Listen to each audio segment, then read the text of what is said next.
बोलो बांके बिहारी लाल की जय। बोलो राधा रानी सरकार की जय।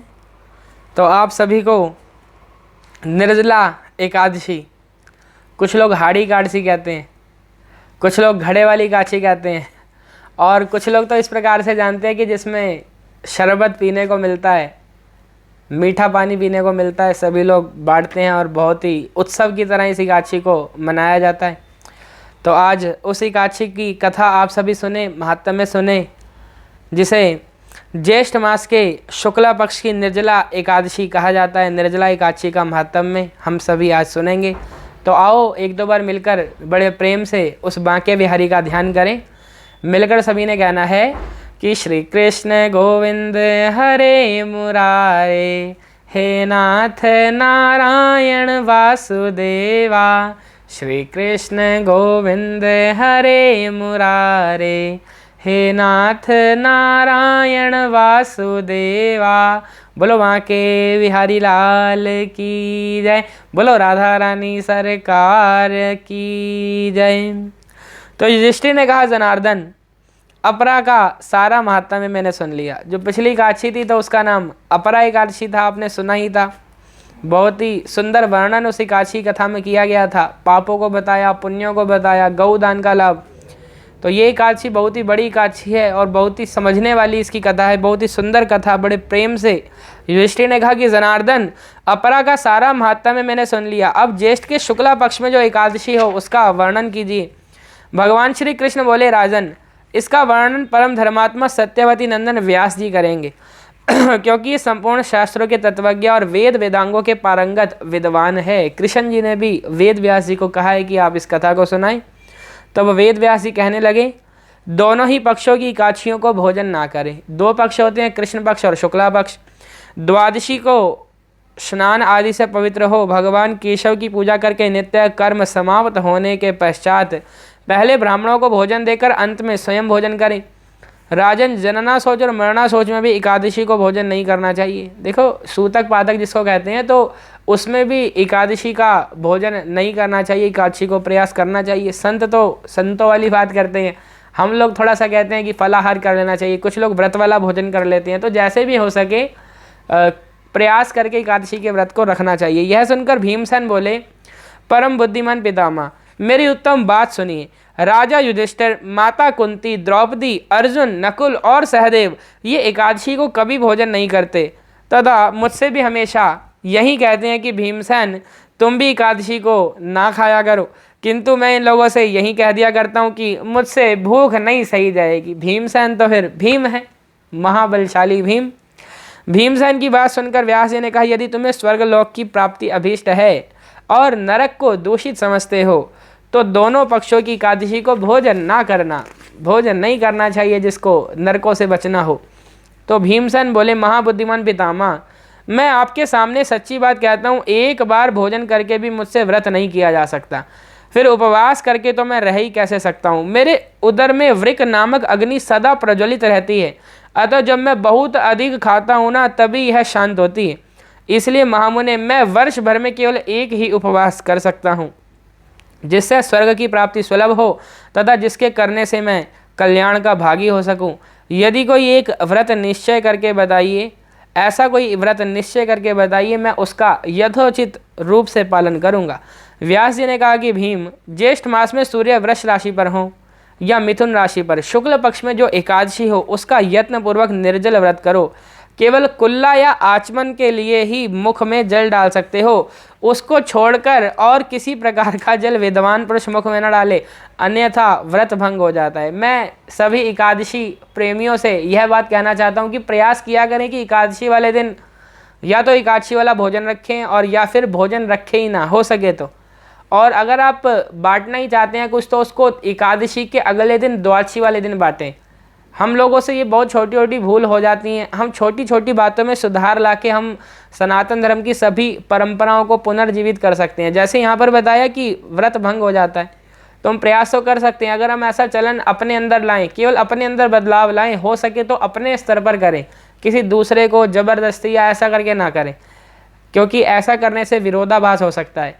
तो प्रयास करें कि अगर हमें कुछ बांटना है या किसी को कुछ खिलाना है पिलाना है तो एकादशी वाले दिन ना खिलाकर, क्योंकि ऐसी बहुत सी एकादशियों में वर्णन प्राप्त होते हैं कि पहले एकादशी का व्रत जबरन भी करवाया जाता था, धीरे धीरे इसकी आदत पड़ जाएगी।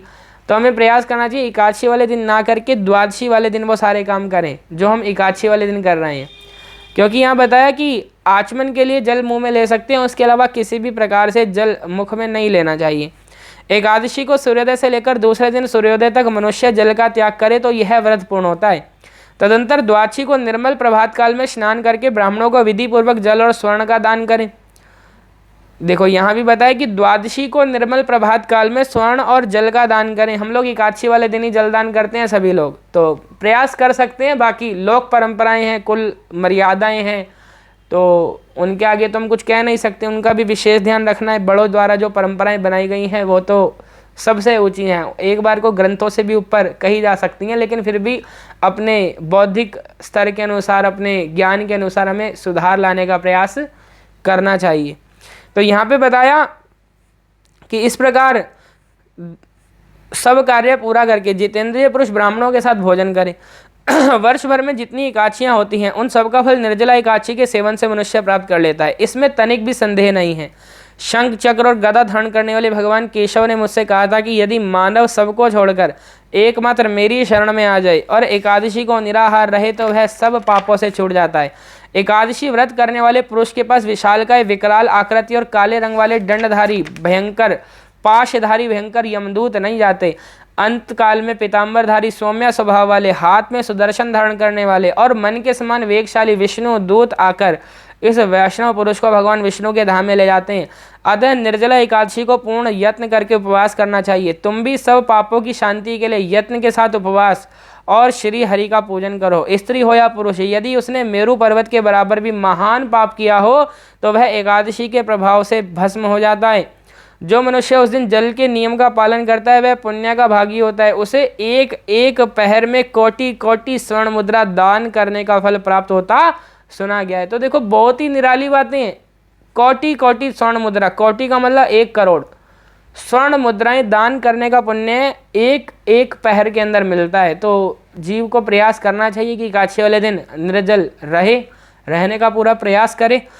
मनुष्य निर्जला एकादशी के दिन स्नान जाप दान होम आदि जो कुछ भी करता है वह सब अक्षय होता है। यह भगवान श्री कृष्ण का कथन है। निर्जला एकादशी को विधि पूर्वक उत्तम रीति से उपवास करके मानव वैष्णव पद को प्राप्त कर लेता है। जो मनुष्य एकादशी के दिन अन्न खाता है वह पाप भोजन करता है।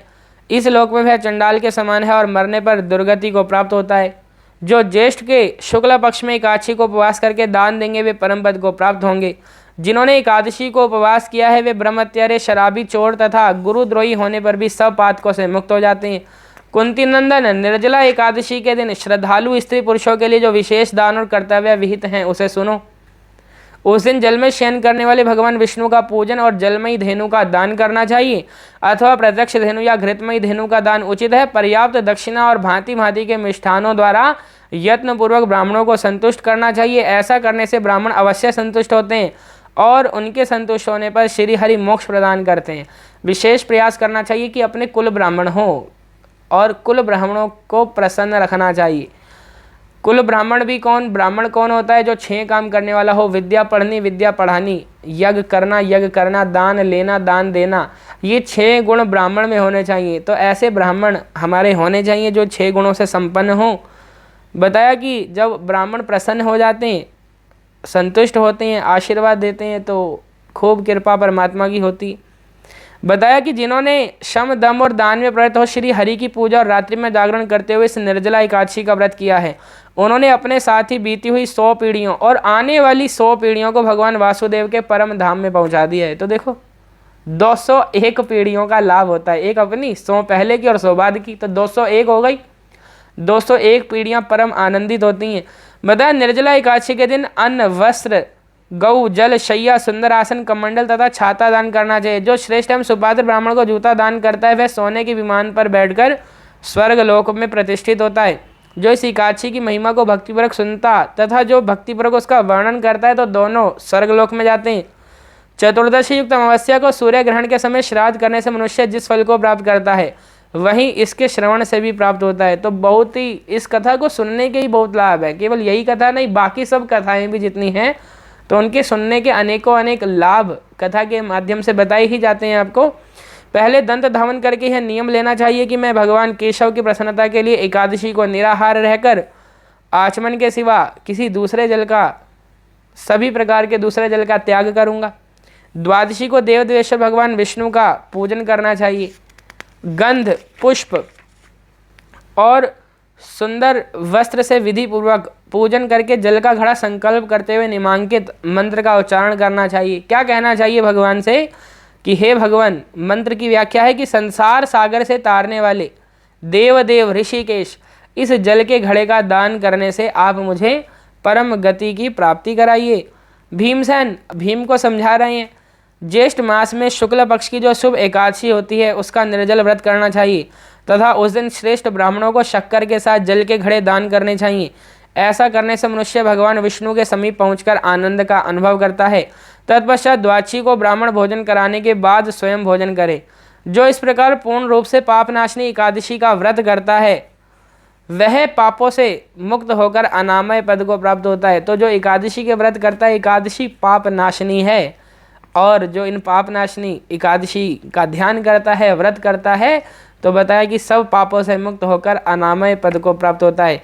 यह सुनकर भीमसेन ने भी इस शुभ एकादशी का व्रत आरंभ कर दिया। तब से यह लोक में पांडव द्वादशी के नाम से भी विख्यात हुई। बोलो बांके बिहारी लाल की जय, बोलो राधा रानी सरकार की जय। तो हम सभी को एकादशी के व्रत अवश्य रखने चाहिए। एकादशी बहुत ही पुण्यों को बढ़ाने वाली है। और जो एकादशी व्रत का महात्म्य आपको सुनाया जाता है, यह मूल पाठ श्री गीता प्रेस गोरखपुर की पुस्तकों के माध्यम से किया जाता है। हमें प्रयास करना चाहिए कि इन पुस्तकों को स्वयं पढ़ें, सभी को गिफ्ट में दें, एक दूसरे को उपहार स्वरूप दें, भेंट स्वरूप दें, क्योंकि इन पुस्तकों को देने से क्या होता है कि हमारे पुण्य हमारे जाने के बाद भी बढ़ते हैं तथा ज्ञान का दान तो हमारे महात्म्य में बताया ही गया है। और ये एकादशियाँ सभी पद्म पुराण में भी विशेष रूप से बताई गई हैं। तो हमें इन सभी को पढ़ना चाहिए, सुनना चाहिए और एकादशी के व्रत अवश्य करने चाहिए। जय सिया राम, जय सिया राम, जय सिया राम।